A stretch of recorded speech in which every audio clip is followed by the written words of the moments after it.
Welcome to Orion TV.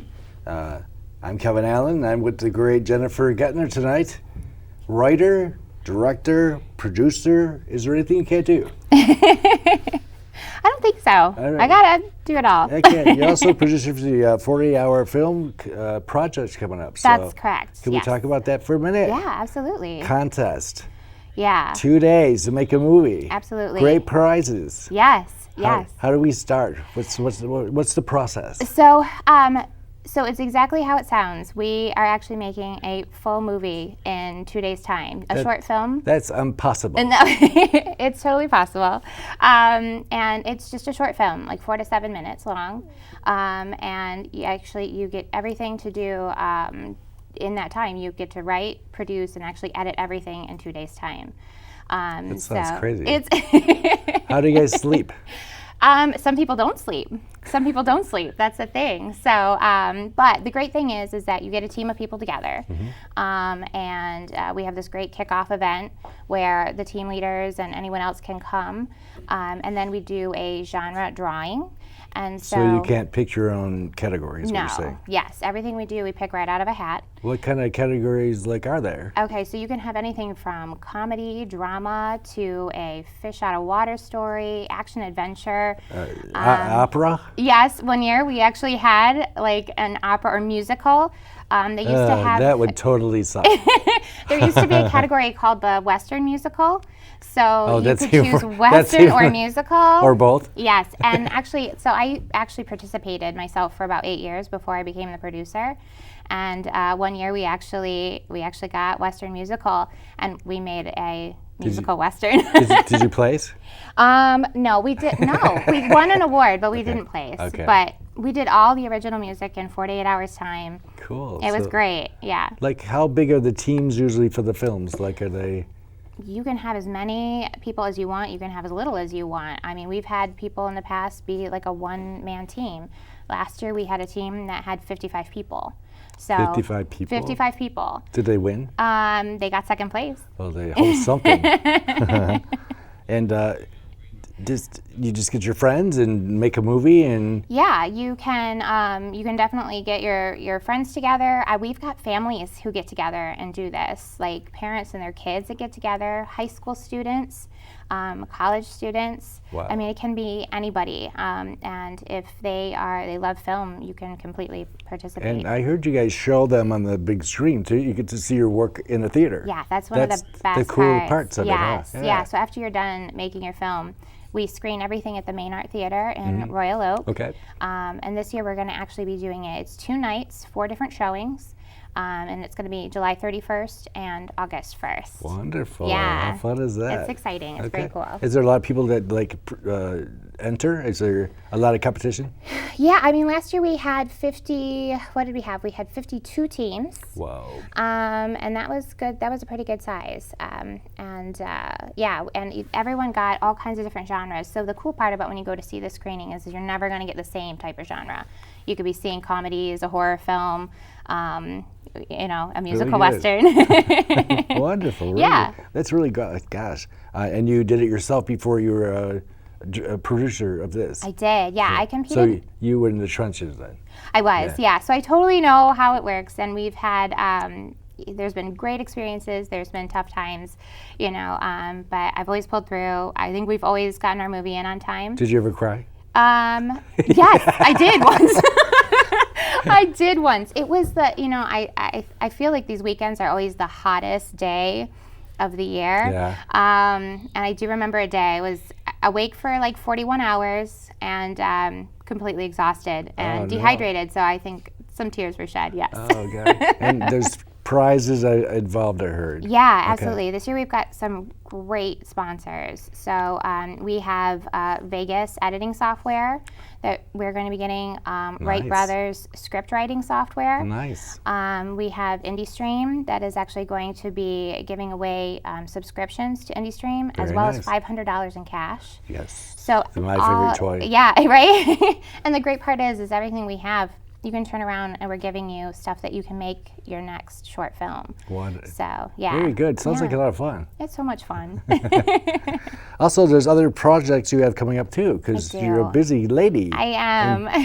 And, tell me about your TV series going on. So I come from Fat Lucy Films, my production company. That's and we are currently working on a mockumentary comedy series called The Adventures of Pammy Van Patten, adult child pageant star. Okay. About a 30-year-old woman who wants to compete in a child pageant. Wait, she's 30 years old and she's trying to compete in a child's beauty pageant? Yes. Okay. Yes, and due to the fact that her birthday is on a leap year, it makes her actually 7.5. And so she's eligible. Yes. Yes. Eligible. They will make her eligible. That sounds crazy. To compete.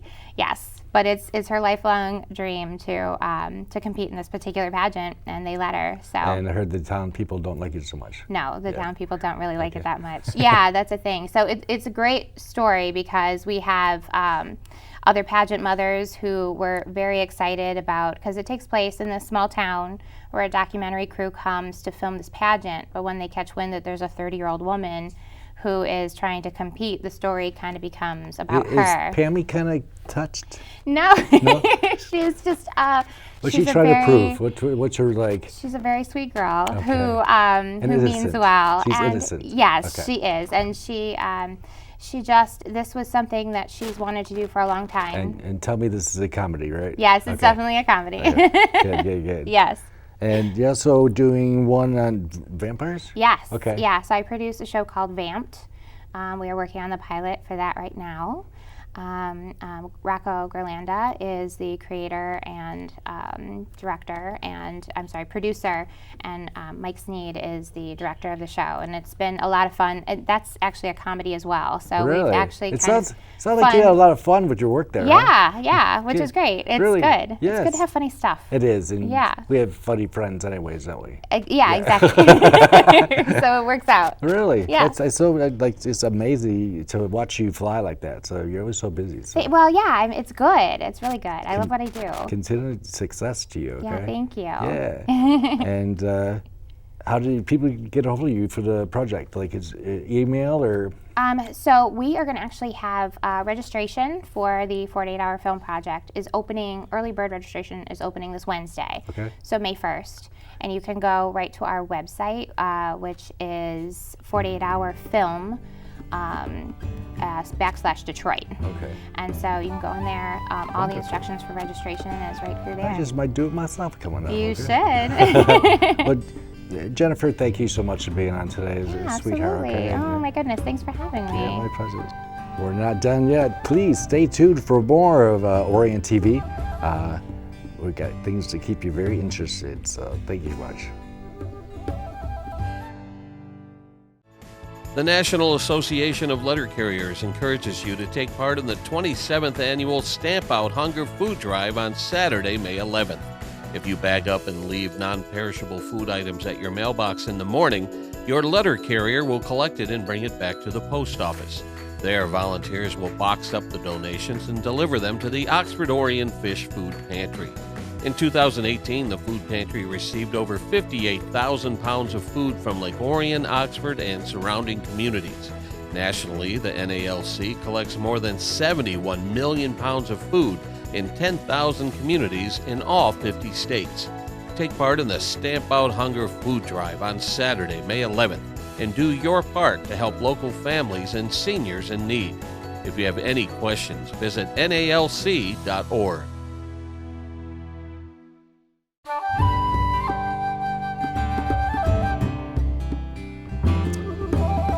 Well, hello, welcome back to Orion Today. I am your host, Philip Welch, and today's topic we're talking about is everyone's favorite futuristic time machine, the DeLorean from Back to the Future. And today's guest is not John DeLorean himself, but is someone who actually worked for John DeLorean, Mr. Jeff Synor. Hello, Jeff. Thank you for joining me today. Hey, thank you very much, Phil, for inviting me. You're welcome. Any opportunity I get to talk about my former boss is always a pleasure. That's good. That's good. You got a good relationship with him then. No, it was a wonderful ride. So why did you, apparently you worked for GM, didn't you? Yes, I did. And you had left. Why did you leave GM? for Future and Jim worked for John DeLorean? Well, I was 28 years old when I had started to work for DeLorean Motor Company.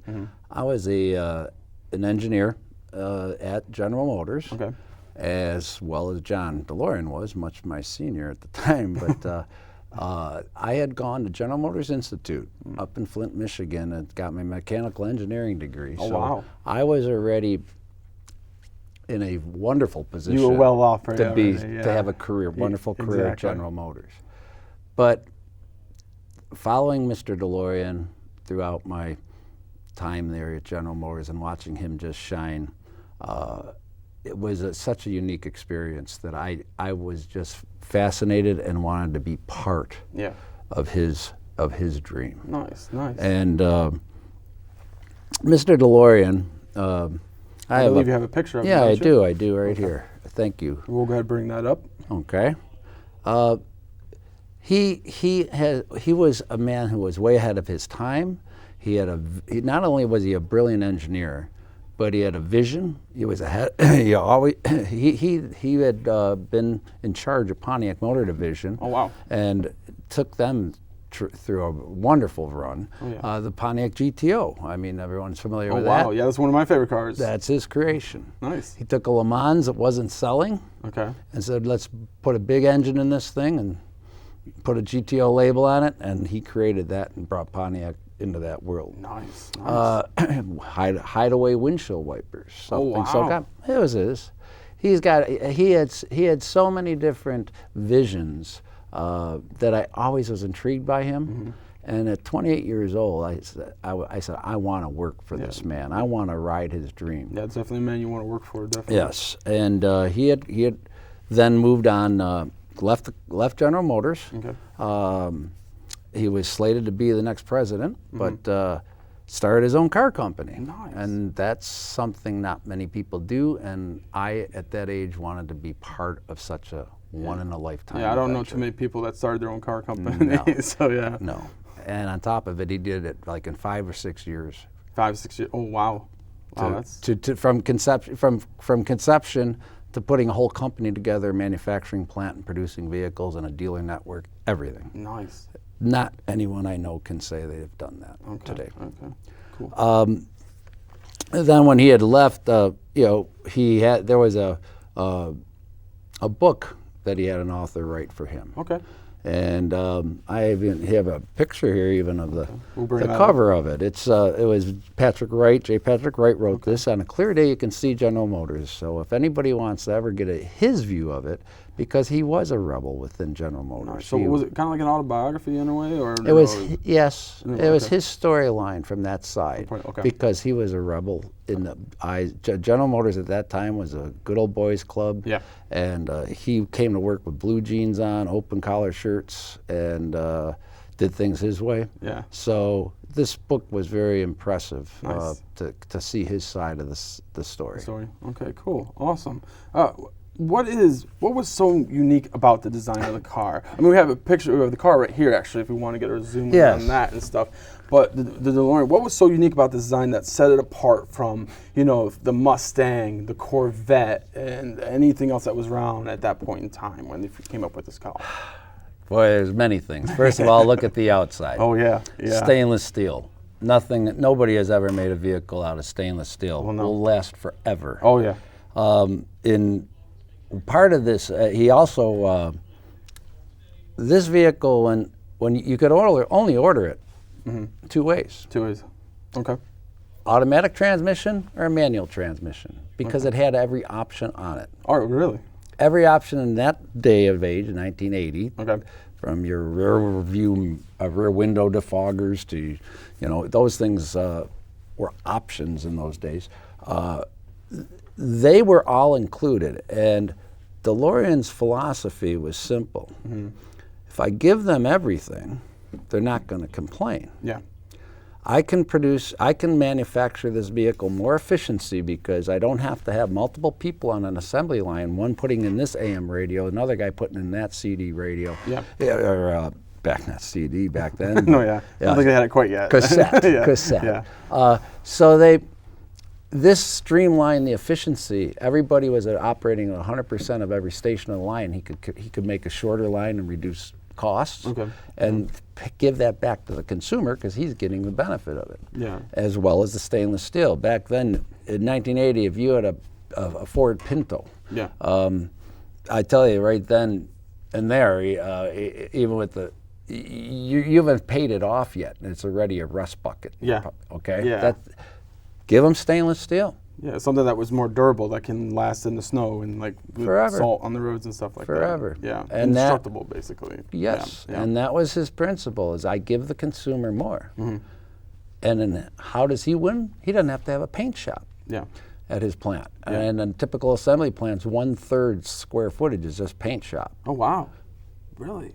So if you take that out of the formula, you reduce your footprint, you make the line more efficiency, he's saving money and giving the benefit to the consumer. Oh yeah, more profit, more money coming in to help give back. He's giving them all the options on their car, he's giving them a car that doesn't rust out. Exactly. And it's a win-win. Exactly. Do you have a picture of the car? This is from Back to the Future, so it's a good yes, image. Matter of fact, yes, I do. This is another novel thing was the gull-wing doors. Okay.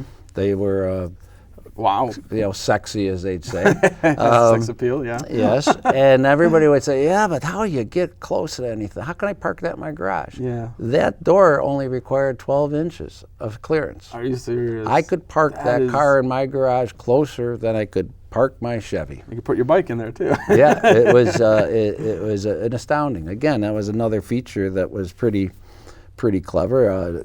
On the drive line, this was rear engine. That was not heard of back then. Yeah, definitely not. And so that had all the powertrain in the back. Okay. And the front was for storage. It improved the handling. The car was a touring car, not a performance car. Yeah. It was a touring car, and I drove one for many years, and it was a wonderful car to drive. Nice. Wonderful car to drive. So what was exactly your role in the company? I was hired as it's called technical specialist for the Midwest United States. That's a mouthful. Well, it is, and not knowing what it was going to even be yet. Yeah, exactly. So the first thing is they flew me out to Irvine, California. That's where their headquarters was. Yeah. And matter of fact, this is the office here. I have a picture of where I walked in the first day. That was his headquarters for the operation. And as a technical specialist, when I got there was only 8 people in the company. And so we had to take and try to figure out, all right, what do? We are supposed to be knowing this vehicle from bumper to bumper, but there wasn't a car at all in the country. Yeah. Couldn't even see one. Yeah. So then my colleague for the western part of the country, Neil McNutt, him and I said, you know what? We got to train the dealers. Yeah. These cars are going to hit in a couple months, and nobody knows how to even repair them. Exactly. So the first step we did is we had to take and go and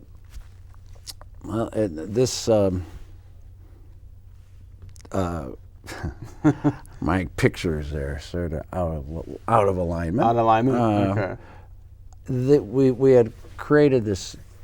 I show a picture. Is it an information manual? It is a technical information manual. Okay, there we go. And I'm the author of that solely, with Neil's help on the powertrain part.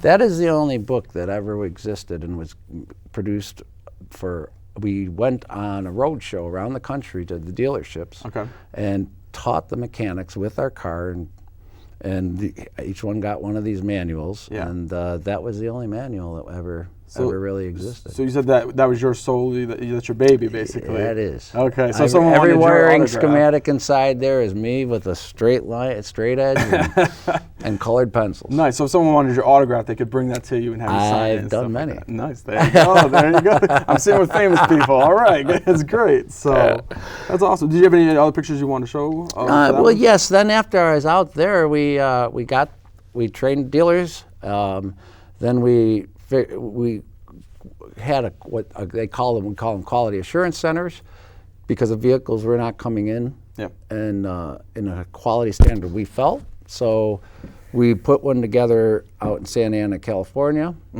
And then now as the vehicles came in, we needed to do them in the Midwest. So I flew out to Troy, back here home in Troy, Michigan, and we opened this center here. Okay. And this center, we did the same thing. We process cars. I have a picture here of the inside of it, okay. the building, and Wow. Yeah. we did processing of all the body fits, anything that we felt were not up to standards, because we were a brand new car company, never doing it before. Okay. And, Yeah, so you just getting used to everything, make sure everything cross your T's, dot your I's kind Yes, of thing, right? we Now I heard a personal thing. You met Johnny Carson, is that right? Yeah, yes. You met Yes, Johnny I did. Carson? Yes, I did. Oh man. Tell me about this. Please tell me about this. Well, one day we're out in California, and Johnny Carson was an investor in the company. He had $100,000 in, so did Sammy Davis Jr. Oh wow.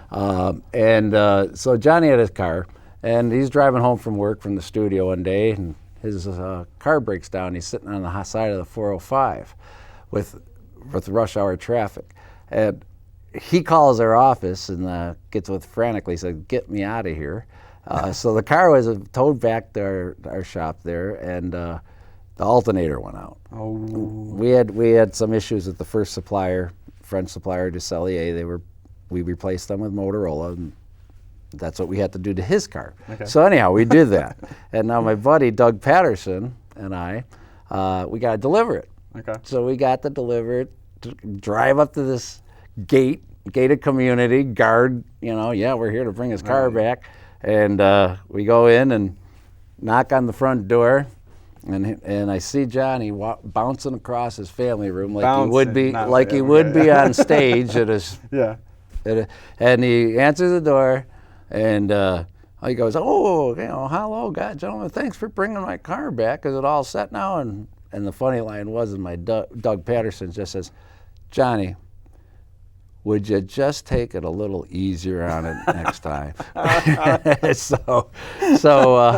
I got to meet Johnny, and that was quite an experience. Oh man, that's amazing. Man. Yeah, I got a few other things that go ahead. if you got time to share. I have a picture of our facility in Belfast. This is the plant where all the vehicles are built. Okay. And that's what they were, guarded. There's a guard. Okay, yeah. All right? Yeah. Belfast was in a terrible, terrible turmoil at that time. That's why John DeLorean picked that location to help bring unity between the Protestant and Catholic confrontation. A peace, yeah. Yep, trying to bund them together. Yeah. Well, I was out there doing some work, and we went to a pub after work. 4 of us from the States that were out there, and on the way driving back, night, there's a roadblock. There's military police, there's military, all surround our car, get out, put your hands on the roof. Oh gosh. And I did. Yeah. And I would too. as I look up in the hillside, there's just these little red dots everywhere. And at that moment, I knew exactly if I make one wrong move. You better stand still. Yeah, this was, we were let go. I mean, they let us leave. Yeah. But you're here today, so. This is how tense it was in that area. Oh geez. And to back, that was 1980. Yeah. Since those days, there has been harmony in that country. Yeah. He wasn't the only reason, but he was a part of it. He built the plant right on the borderline of the Protestant and Catholic, right on the middle of it. Wow. Protestants came on one end side, Catholics the other. They worked all stuff like that. Okay. They worked all day together, and that was part of his vision. Yeah. He to try to help in that way. Yeah, really. Yeah. And then Zora Duntoff. You ever heard that name? The father of the Corvette, right? Yeah. Zora Duntoff was the chief engineer of the Corvette. Nice. First one in 1953 till he retired in '75. And Zora was good friends with John. Okay. And so he lived here locally in Michigan. So at the Troy Center, he'd come out. John had him working on the development of the suspension of the car to fine tune it. And so I got to know him pretty well. And so one day he took the car out, and he's out on the I-75 and doing his testing. And I'm standing there in the office, and Zora walks in, and he was a little older man at that time, and he just shakes his head, and he's got a ticket in his hand, and he throws it on the desk, and he says, "Dang, handle it." I look, they busted him for doing 110 of course, on I-75. Yeah. I mean, but you got and it. he's a small little old man, so it was quite an experience just seeing him. Oh, that way. geez. But there's another thing real interesting about why this is John DeLorean so important to my life. And why is that? Because if you look at this next slide, The next picture? that's me. I know you wouldn't think it, but looking at that picture, but I married my wife. Mazel tov, congratulations. My wife worked for DeLorean, Nice. and that's how we had met. And 38 years later, we're still together, and we got married. There you can see my car with the Just Married sign on it, and me stuffing her into the car with her large dress there. But my wife and I have a very, very close passion. Nice. So it's a love connection. Yes, So if you want to make a love connection, get a DeLorean kind of thing. And then you know what happened after our honeymoon? What's that? John DeLorean was arrested the week after. Oh, so we came home from our honeymoon watching that on Surprise, television going, surprise. I think we're both out of work. And so anyhow, we continued. I continued on board with him. It was probably only three of us, and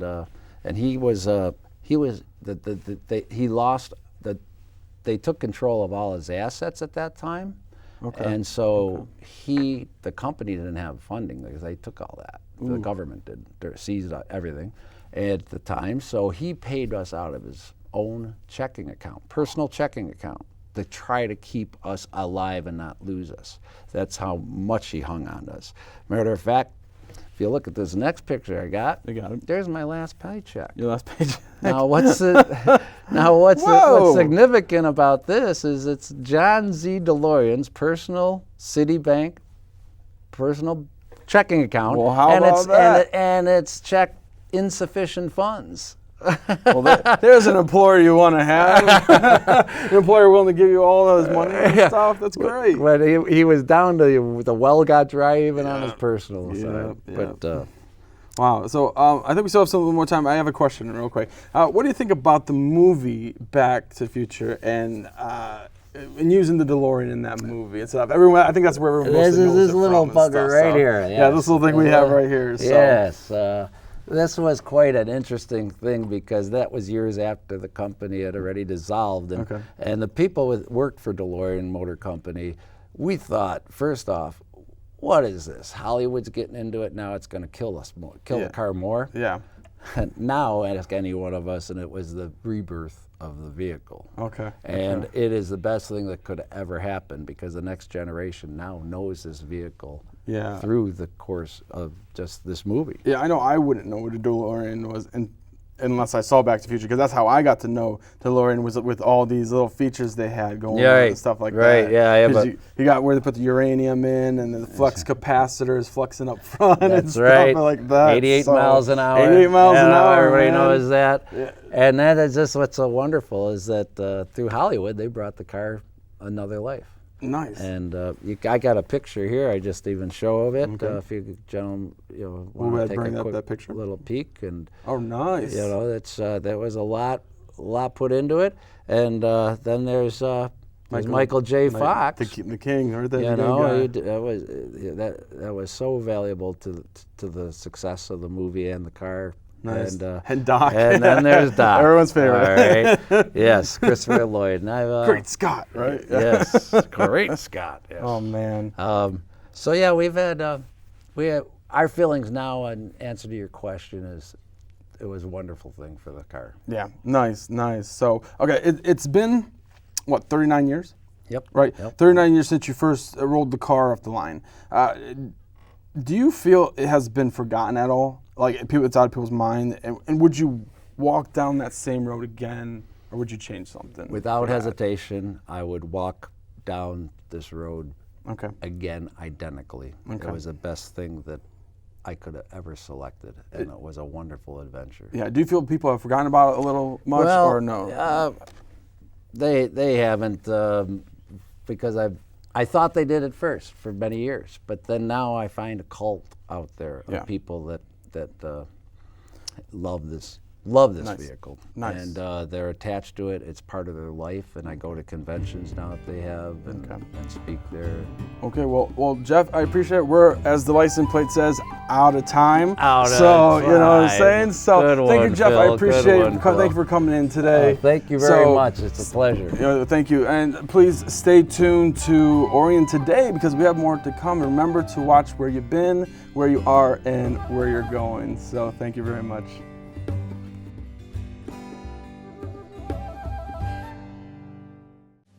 Runners and walkers are invited to take part in the 23rd running of Orion Township's annual Dragon Dash, scheduled to take place on Sunday, May 19th. The 5K course begins at the Orion Center, with participants traveling along the Pollyant Trail to Civic Center Park, before turning around and coming back to the finish line at the Orion Center. Awards will be presented to the top overall male and female participants, as well as runners in a variety of age divisions. Registration opens at 7:30 a.m. with the race starting at 9 a.m. sharp. Take part in this long-time tradition and register by visiting orionparks.com. For more information, call 248-391-0304, extension 3500.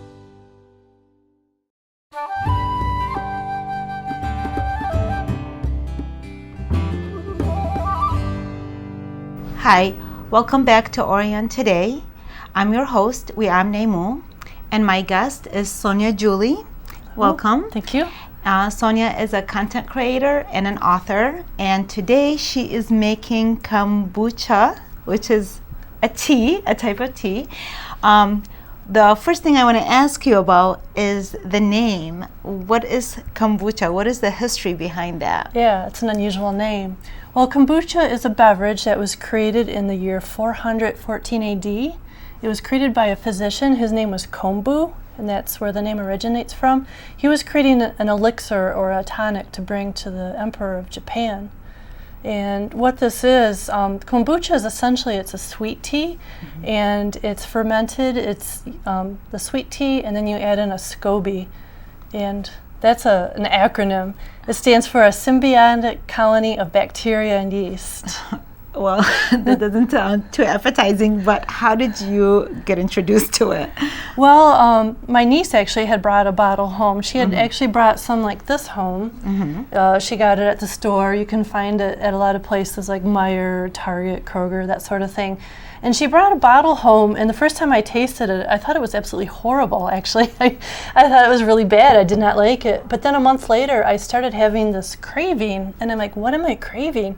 And I discovered it was the kombucha. It was as if my body was craving it.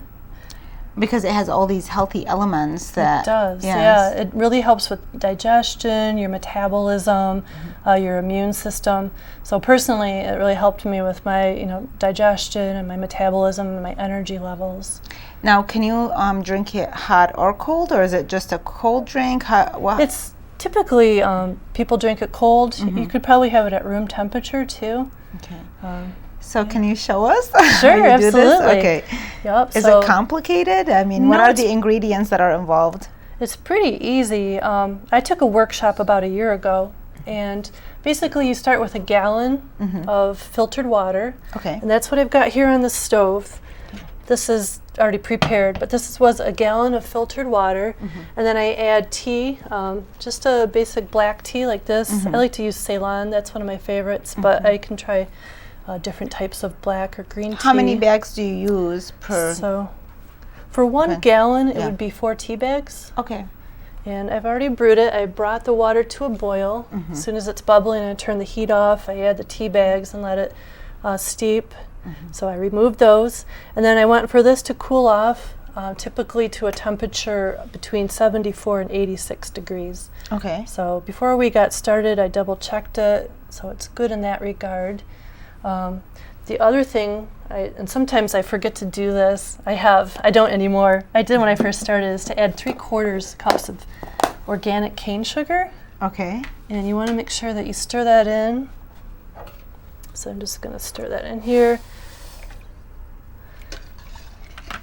because that's what feeds the symbiotic colony of bacteria and yeast, or the SCOBY. And that sounds kind of off-putting to a lot of people, the SCOBY, because when you say the words bacteria and yeast, but really it's very much like yogurt or kefir, those kinds of things. It's got a lot of probiotics in it, just like yogurt. So you just want to make sure that all your sugar is dissolved. Go. So that's the first step, is just making a sweet tea and then letting it cool to between 74 and 86 degrees. Okay. And then the next step is to prepare the SCOBY. And I always leave some, when I bottle off my kombucha, I always leave a little extra in the jar. And they call it starter fluid. So this is a SCOBY. You can either get it from someone you know, trustworthy, that brews kombucha, or you can order them online. A respectable resource would be Kombucha Camp, K-A-M-P. Okay. And I did get one from them once. So this is the SCOBY. This is a very Looks healthy one. intimidating. Yeah. But I've had a lot of luck with that, so I just put that right in there. And then about a cup of this brewed kombucha. That looks to be about a cup.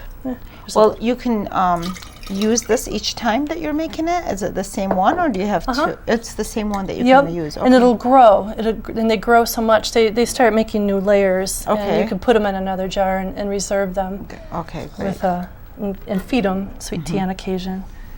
But so we've got that, and then very carefully, we're going to pour in our sweet tea. Sometimes it's a little tricky, but I think I've got it. I'll put it to about right there. Set that back. And then, so you can see the SCOBY has sunk to the bottom, but it will eventually rise to the top as it cools. So that's basically it. Once it's cooled, so usually it takes just maybe half an hour or so. And then what I'll do is you can put a paper towel, or you can use a coffee filter and a rubber band and put that over top. And then that will sit there for usually a week is average. It kind of depends on the season and the temperatures. In the summer, it may brew in as quickly as 3 to 5 days. In the winter, when it's cooler, it may be like 7 to 10 days. Well, do you put it in the refrigerator or anything like that, or no, you keep it outside? Yep, it sits at room temperature. Okay. Yep. I have a shelf in my dining room, like a baker's rack, and I just have a couple jars there. And if you want to put any kind of flavors, or just, can you put different fruits or different? I saw some YouTube videos where they put fruit in there. Yep, absolutely. And I also noticed these are different flavors. Yeah. Yep, absolutely. And actually, I've got this book too. This is where I've gotten some of my recipes here. The Big Book of Kombucha. It's all about brewing it and flavoring it. There's some great recipes. I've tried a variety of things like strawberry, grape, tangerine. I've used like ginger turmeric. And when you put the fruit in it, do you just put the fresh fruit? Do you have to? That's a second step. So what that step would look like is, once this is brewed for about a week, and you can sample it throughout the week to make sure that it gets to the taste where you want it, then you would take the SCOBY out and you would put it into a different jar, and then what you'll have would be something like this. And then at this point, then you can put your strawberries or your flavoring or whatever you want in there, and you let it brew for an additional day or two, and you can taste test that. Once you're satisfied with it, you strain everything out, and then you've got your finished product. So you can enjoy it just plain like this one is, or you can add flavors. Like we've got a strawberry, ginger, and this one's like a blend with mint. And so, and this is the plain one. And are we going to taste it? Sure, absolutely. Right. Yep. Let's see how this tastes, because I I've bottled never this one off tasted today. this before. It might not be for everyone, and some people like different kinds of flavors better than others. But this is just plain. And it's slightly sweet, slightly acidic. Some people are concerned that it's alcoholic. Oh, to your good health. Cheers to your good health as well.